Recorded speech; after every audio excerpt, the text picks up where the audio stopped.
Today 24 news सत्य परिस्थितीचा सविस्तर आढावा। मिळालेल्या माहितीनुसार मुंबईतील चेंबूर या भागात भला मोठ्या झाडाखाली पिवळ्या रंगाची एक स्कूल बस थांबलेली होती। या स्कूल बसमध्ये एकूण 13 विद्यार्थी बसलेले होते।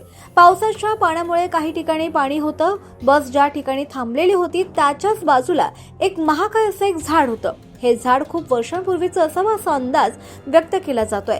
पावसाच्या पाण्यामुळे आणि वाऱ्यामुळे हे झाड कोसळून थेट स्कूल बसवर पडलं। कोणतीही कल्पना नसताना अचानकपणे हा अपघात घडला। बसमध्ये एकूण 13 विद्यार्थी बसलेले होते। झाड पडल्यानं ते सगळेच बसमध्ये अडकले। यातील काही विद्यार्थी हे गंभीर जखमी असल्याचं सांगितलं जात आहे। घटनेची माहिती मिळताच तातडीनं बचाव कार्य सुरू करण्यात आलं।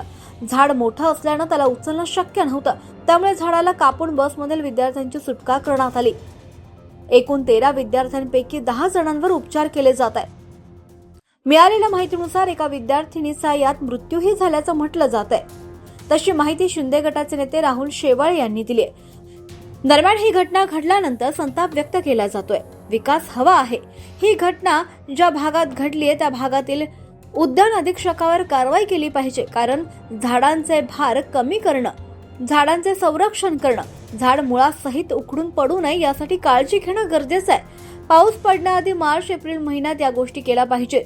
याबाबतची खबरदारी घेतली जात नाही, म्हणून तसे अपघात होत आहेत, अशी मागणी आता मुंबईच्या माजी महापौर आणि ठाकरे गटाच्या नेत्या किशोरी पेडणेकर यांनी केली आहे।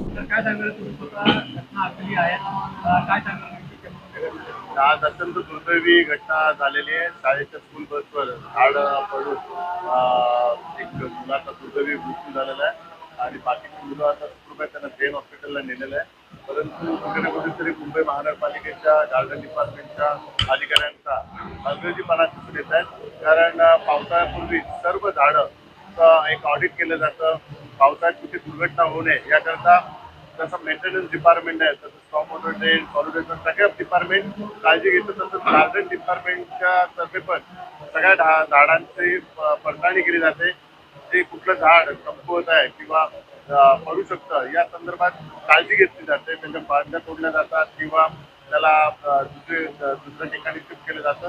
परंतु ती बाब या ठिकाणी दिसून येत नाही आणि या ठिकाणी कुठे ना कुठेतरी अधिकाऱ्यांचा हलगर्जीपणा दिसून येतात। मी आयुक्तांना विनंती करणार आहे की या संदर्भात जे कोण दोषी अधिकारी त्यांच्यावर कारवाई करावी आणि एक मुलाचा शाळेतरी मुलाचा दुर्दैवी मृत्यू झालेला आहे।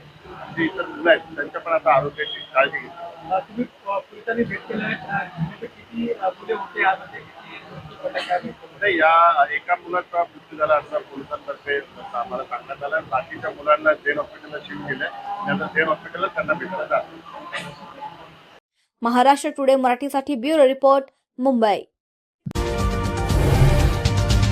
आजच महाराष्ट्र टुडे 24 न्यूजला सबस्क्राईब करा आणि सत्य परिस्थितीचा सविस्तर आढावा पहा।